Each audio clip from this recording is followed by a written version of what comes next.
chicken tacos, y'all. What's up? It's me, David Griffin. I am back in the building, y'all. Cooking again. Look at that. You know you want that.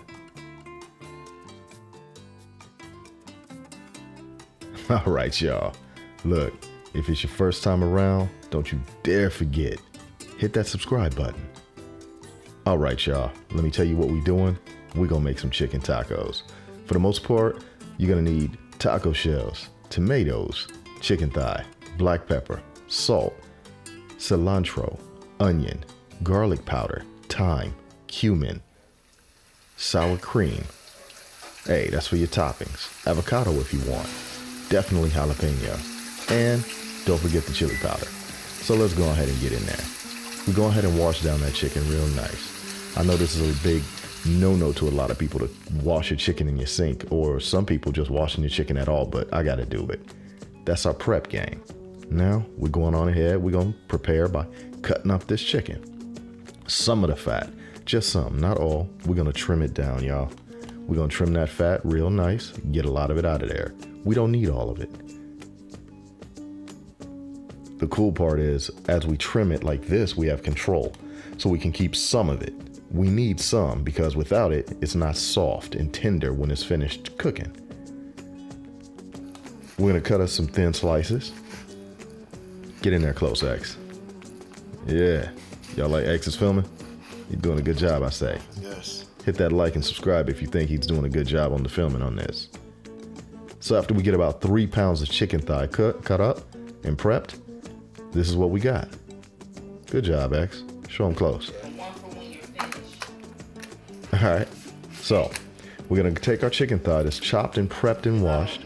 We're gonna go ahead and put it inside a bowl. Remember, this is skinless now.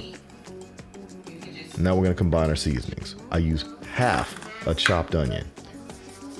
Then I use about 1 teaspoon of garlic powder. You can do these by eye if you want. Remember that. The best cooks seem to be able to go by eye.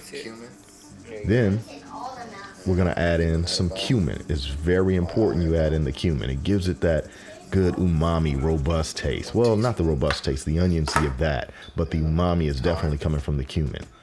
I also add in thyme, about a half a teaspoon or more. It's something about rosemary and thyme and things like that. It just goes good with bird. Tastes great, y'all. Look at that. I done ran out of time. See what I did there? So we're going to go ahead and add some salt in there. The key with this, one of the keys is salt because it kind of helps bring out the liquids. I had about 2 teaspoonfuls. Here I added 1 teaspoon and then I came back and added another. Then with the black pepper, we add 1 teaspoon of black pepper.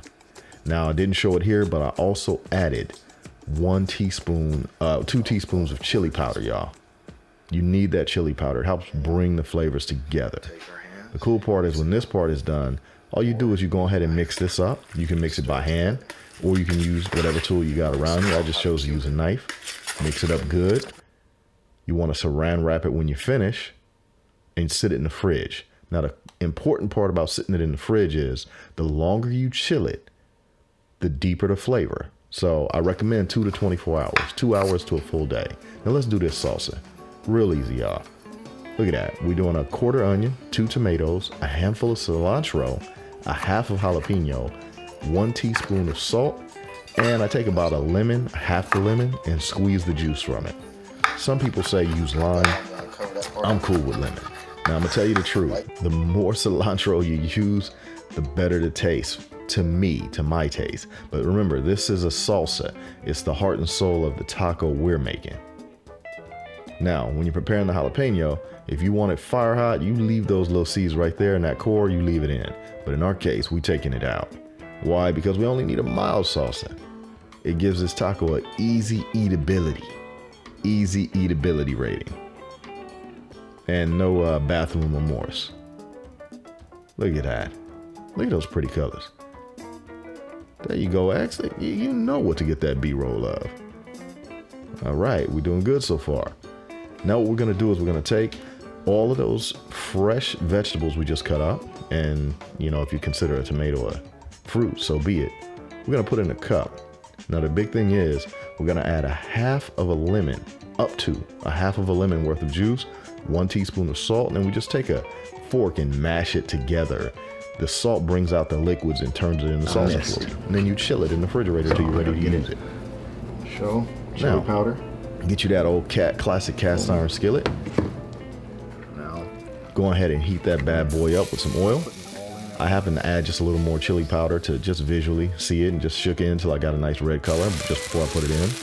You don't have to do that. You can add that at the top.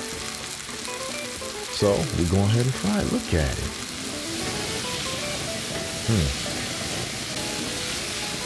About, you're looking at 12 minutes or less, and this little stuff here is done.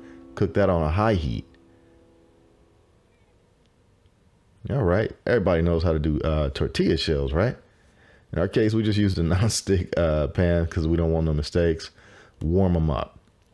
See, they're not burnt, they're just warm. See? Looks beautiful, don't it? Now let's prep it. We are done, y'all.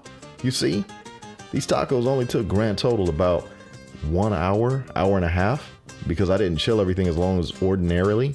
But when you use the measurements and time I gave you, you'll come out with a deeper, richer taco taste. Chicken thigh, man, it's like the beautiful, one of the best parts of the bird you can use, y'all. Look at this. Look at that steam coming off. Yeah, you thought I was going somewhere. Nah, we gotta prep this for y'all. Let you see what it looks like. Now, you don't have to use the avocado, that's optional. If it's a street taco type taste you're going for, all you gotta do is add some cilantro and onion. That's what I used to eat all the time in LA. But in this particular case, I wanted to put some salsa on there. Some cilantro, as you can see, some fresh cilantro, and a little bit of salsa on there. I add some sour cream, but you can top yours exactly however it is that makes you happy. In fact, if you take the salsa and use a blender to blend it down further, I've seen people take some chunks of avocado and put inside the salsa. I don't particularly prefer that, but it does have a, fair taste. So if I'm in a real summer type mood where it's hot, that tastes great. Look at that. Go ahead and throw some sour cream on there. Yeah, you gotta love this, y'all. It's easy, it's fast. Basically, you go ahead and get your bird ready, get it prepped the night before, or get it prepped the same day, right after you come home from work. Let it sit in the fridge for about 2 hours total, and you're pretty much done. And let's just be honest, you can do this in a shorter time than 2 hours. Because it's all about the prep and the topping. So look at this, y'all. Chicken tacos. Now this is how you're gonna do your taco night, y'all. Look, I'm glad you hung out with me. Stay to the end because I know you want to see what that end shot looks like. It's nice, y'all. Look at that. This is how you do it, y'all. You ain't got to go to the restaurant. All right, y'all. I'm David Griffin. Thanks for being with me. Chicken tacos. I'm out. Don't forget to hit that subscribe and like button.